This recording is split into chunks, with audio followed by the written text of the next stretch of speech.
নমস্কার, দেখছেন রিপাবলিক বাংলা। আজকে আপনাদের সঙ্গে রয়েছে আমি সৃজিতা। শুরু করছি আজকের হচ্ছে থেকে যে জায়গা থেকে দাঁড়িয়ে রয়েছে, আগে জায়গাটা আপনাদেরকে দেখিয়ে দিই। আমার সঙ্গে আমার ভিডিও জার্নালিস্ট মেহরাজ আলী রয়েছেন এবং সেখানে দাঁড়ালে আপনি বুঝতেই পাচ্ছেন একাধিক দমকলের ইঞ্জিন এই মুহূর্তে দাঁড়িয়ে রয়েছে। লাগাতার কাজ চলছে। কোথায় কাজ চলছে না, ব্যাংকশাল আদালতের থেকে 10 পা খুব বেশি হলে হাঁটতে হবে, ঠিক সেখানেই একটি বাড়িতে ভয়াবহ আগুন লাগে। আজকে কোনো রাসায়নিক থাকার জন্যই এই আগুন লাগে, সে ছবি আমরা আপনাদেরকে সকাল থেকে দেখিয়েছি।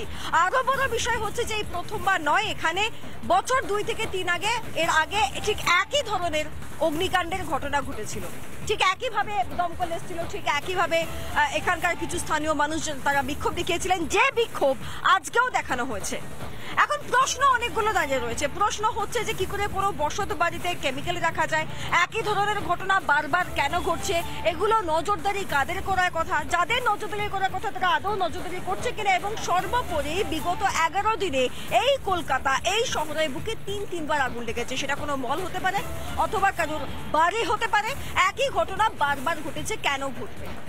এই প্রশ্নটা নিয়ে আজকে কথা বলবো, আলোচনা করবো। তবে তার আগে আপনারা একটা রিপোর্ট দেখুন, ফেরে আসছি আলোচনায়।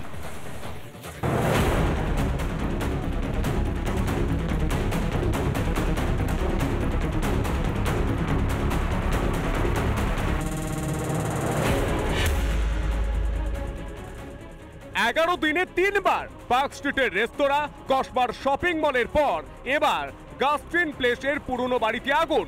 তারপরেও হুঁশ ফিরছে না কলকাতা পুরসভার। বাড়িতে ছিল একাধিক অফিসও, কিন্তু অগ্নি নির্বাপনের কোনো ব্যবস্থা না থাকার অভিযোগ তুললেন একাধিক অফিসের মালিক।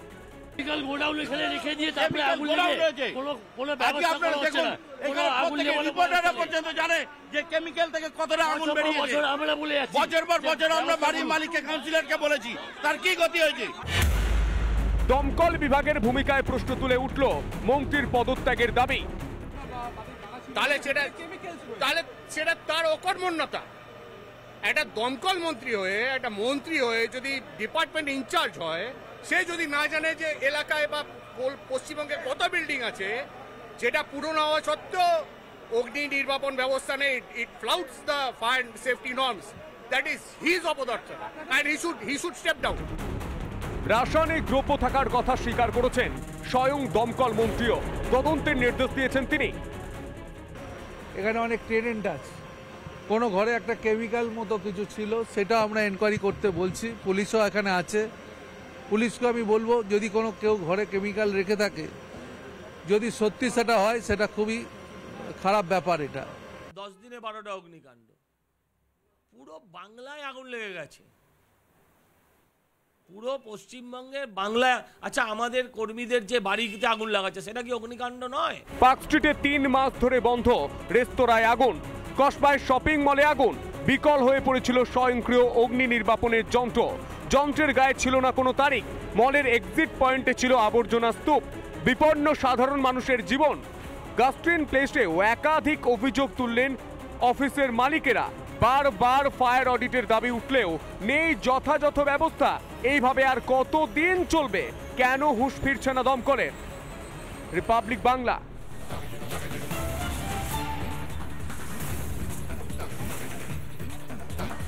এতে কারা বিপদে পড়ছে? এতে সাধারণ মানুষগুলো বিপদে পড়ছে। বহু মানুষেরা নথি হারিয়ে যাচ্ছে এবং তারা বলছেন এরকমও যে এখানে সবাই সব জানে কোনটা হচ্ছে। সবাই যদি সব জানে তাহলে কাজটা কেন হচ্ছে না? এরকম প্রশ্ন একাধিক রয়েছে। আমি সময় অপচয় না করে যারা আজকে আমাদের অতিথি রয়েছেন প্রত্যেকের সঙ্গে চলুন একবার আপনাদের পরিচয় করে দিই এবং তারপর আজকে আলোচনা শুরু করবো। আমি পরপর বলতে থাকি। আজকে আমাদের সঙ্গে রয়েছেন অরিজিৎ মুখার্জি, বিজেপি মুখপাত্র। আমার সঙ্গে রয়েছেন স্নেহায়ন সরকার, বিজেপি মুখপাত্র। আমার সঙ্গে রয়েছেন অরিত্র সাহা, রাজনৈতিক কর্মী। আমার সঙ্গে রয়েছেন দেবব্রত রায়, রাজনৈতিক কর্মী।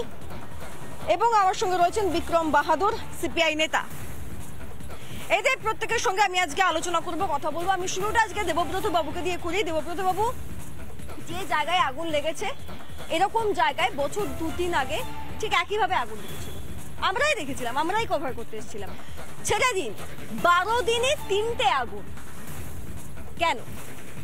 দেখুন, দুর্ঘটনার উপর তো কারোর হাত থাকে না। দেখুন, এখন যদি বলেন বছরের পরপর রেলে দুর্ঘটনা কেন হচ্ছে, তা আপনার ব্রিজ কেন ভেঙে পড়ছে, এগুলো ঘটনা দুর্ঘটনা হয়েই থাকে তার উপর কিন্তু আমাদের একটা জিনিস দেখতে হবে যাতে এই ঘটনাগুলো আরো না ঘটে, আর ঘটনা ঘটে যাওয়ার পর আমরা কত উদ্ধার কার্য কত তাড়াতাড়ি করতে পারি। এবং দেখুন রেল নিয়ে আপনি প্রশ্ন তুলতেই পারেন, কোথায় ব্রিজ ভাঙছে আপনি প্রশ্ন তুলতেই পারেন, খুব ভালো কথা, কেন তুলবেন না? কিন্তু এই যে দিকে দিকে যে আগুনগুলো লাগে আমরা দেখতে পাই আমাদের দমকল মন্ত্রী তিনি দায়িত্ব নিয়ে সব জায়গায় যান, কোনো প্রশ্ন হবে না এই বিষয়ে। ফোন করলে তিনি ফোনের উত্তর দেবেন, যখন যদি স্টুডিওতে বসে তাকে ফোন করে জিজ্ঞাসা করা হয় যে কি পরিস্থিতি, কেন এরকম হলো, কোনো জায়গায় যাওয়ার হলে তিনি দ্রুত চলে যাবেন, কোনো সমস্যা নেই, তিনি সব করবেন। কিন্তু প্রশ্নটা হচ্ছে এই সব কিছু পরে করার আগে এই সব কিছুকে আগেও করা যায়, আগেও ব্যবস্থা নেওয়া যায়, অগ্নি নির্বাপন ব্যবস্থা ঠিক আছে কিনা আগেও দেখে নেওয়া যায়, অডিট আগেও করা যায়, বসত বাড়িতে কেমিক্যাল রাখা যায় না এই খোঁজটা আগেও রাখা যায়। দেখুন তার আগে মানুষকে সচেতন হতে হবে। একটা জায়গায় আমি কিভাবে যখন আমি বাস করছি কিংবা একটা অফিস করছি সেখানে কিভাবে তার পরিবেশ তৈরি করতে হবে সেটা মানুষকে সচেতন।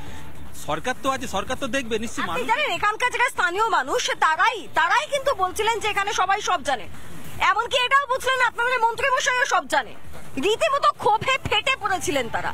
এর দায়টা কে নেবে? স্নেহা। না দেখুন, বিষয়টা হচ্ছে প্রতিটা বিল্ডিং একটা ফায়ার সেফটি বলে বিষয় আছে এবং সেই ফায়ার সেফটিটা চেক করার বিষয় আছে। এখন এই যে কলকাতার অনেক বিল্ডিং আছে, স্পেশালি সেন্ট্রাল কলকাতা, যেখানে দিনের পর দিন বহু পুরনো বাড়ি, সেখানে ফায়ার সেফটি কিছু মানা হয় না, কর্পোরেশন দেখে না। তো আপনি কর্পোরেশনকে গিয়ে শুধু টাকা খাইয়ে, কাউন্সিলরকে টাকা খাইয়ে দিলেই হয়ে গেল। এবার ফায়ার সেফটি না থাকা, কাউন্সিলরকে টাকা খাইয়ে দেওয়া হয়। আপনি কি জানেন? ফায়ার সেফটি কর্পোরেশন দেখে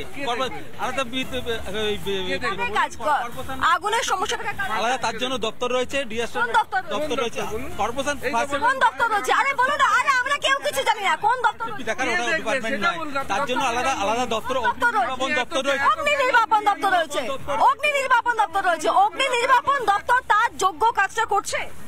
না দেখুন, দুর্ঘটনা হয়েছে আজকে যেটা হয়েছে বা এর আগেও বিগত দিনে যেগুলো হয়েছে সেগুলো সবকটাই দুঃখজনক, এগুলো নিয়ে রাজনীতি করার কোনো জায়গা নেই। কিন্তু একটা জিনিস এটা সবাইকে মাথায় রাখতে হবে যে এই আগুনগুলো লাগার পেছনে কিন্তু মানুষই দায়ী রয়েছে, মানুষের কিন্তু এখানে একটা মানে খামখেয়ালিপনা রয়েছে যে কারণে আগুনগুলো লাগছে। আমি তোমাকে একটা কথা একটা জাস্ট তথ্য দিই না, আমি আবার তোমার কাছে আসি। কিছুদিন আগে একটি মলে আগুন লাগে, খুব পরিচিত একটি মল, সেই মলে আগুন লাগে এবং সেখানে যখন লাইভ আমরা ছবিগুলো দেখাচ্ছি, আমাদেরই প্রতিনিধি ভাস্কর এক্সিট গেটের দিকে চলে গিয়েছিলেন এবং সেখানে আপনি দেখতে পাচ্ছেন যে ওই এক্সিট গেট যেখান থেকে কোনো বিপদ ঘটলে সবাই তাড়াতাড়ি সেখান থেকে সিঁড়ি দিয়ে নেমে যাবে, ফায়ার এক্সিট যেটা, সেখানে কোথাও আবর্জনা পড়ে রয়েছে, কোথাও বড় বড় প্ল্যাকার্ড পড়ে রয়েছে। কোন দমকল আধিকারিককে যখন প্রশ্ন করা হয় তখন রীতিমতো তিনি তার মেজাজ হারিয়ে ফেলেন। আরে এগুলোকে তো নজরদারিতে রাখতে হবে, কোথায় কোন পুরনো বিল্ডিং রয়েছে, সেখান থেকে কোনো বিপদ হতে পারে কিনা, এগুলোর দায়িত্ব তো কাউকে নিতে হবে। এই বিপজ্জনক যে ব্যাপারটা বললেন, কোনো বিল্ডিং বিপজ্জনক আছে কিনা, এটা আপনাকে খোঁজ রাখলে জানতে পারবেন যে কর্পোরেশন থেকে বারংবার বিভিন্ন বিপজ্জনক বিল্ডিংকে নোটিশ পাঠানো হয় যে সেই বিল্ডিংগুলো বিপজ্জনক পরিস্থিতি রয়েছে। তারপরও যদি বিল্ডিংয়ের মালিকরা তাদের যদি কোনো দায়বদ্ধতা না থাকে, তারা যদি হেলদোল না করে, তাহলে এখানে কোনো বাড়িতে যদি ধরুন রাসায়নিক রয়েছে, কোনো বাড়িতে কেরোসিন রেখে দেওয়া হয়েছে, কোনো বাড়িতে গ্যাস সিলিন্ডার রেখে দেওয়া হয়েছে, এগুলো কি খোঁজ রাখার কথা নয়? না মানে কোনো আমি চুরি করব কিন্তু আমি তো সবাইকে জানিয়ে দেবো না, আমি তো চুরি করতে যাচ্ছি, আমি সবাইকে জানিয়ে দিলাম যে আমি চুরি করতে যাচ্ছি, তারপরে প্রশাসন এলো, পুলিশ এলো, সবাই এলো, এটা তো হতে পারে না। যে ভুল কাজ করবে সে লুকিয়েই করবে। না দেখুন, একের পর এক অ্যাক্রোপলিস, তারপর হলং বাংলো, তারপর বর্তমানে এখানে। তো ব্যাপারটা হচ্ছে যে আমি একটা বিষয় দেখছিলাম আজকে, ফিরহাদ হাকিম নাকি বলেছেন কোনো একটি বিষয় বেআইনি ব্যানার লাগানো নিয়ে, যে দেবাশিস কুমার সব জানে। সুতরাং এদের এই দায় ঠেলাঠেলিটা একমাত্র ভোট ব্যাংকের জন্য। তাতে অগ্নি নির্বাপন ব্যবস্থা শিখে উঠে যাক, বেআইনি ভাবে প্রপার্টি তৈরি হোক। কথা বলছে যেখানে আগের সপ্তাহে আমরা দেখলাম যে ট্রেনে আগুন লেগে গেছে, তারা আজকে অগ্নি নির্বাপন ব্যবস্থা নিয়ে কলকাতা শহরের একাধিক পৌরসভার অন্তর্গত বিল্ডিং এ আজকে বেআইনি ভাবে যেভাবে বিল্ডিং উঠেছে এবং সেখানে অগ্নি নির্বাপক ব্যবস্থা শিখেই উঠে গেছে, যে কোনো দিন আরো বড় দুর্ঘটনা ঘটতে পারে। বিগত 4-5 দিনের মধ্যে 6-7খানা জায়গায় আগুন লেগেছে গোটা বাংলা জুড়ে। এর থেকেও অনেক ভয়াবহ জায়গায় পৌঁছতে পারে যদি বর্তমানেও বাংলায় পৌরসভা দায়িত্ব না নেয়।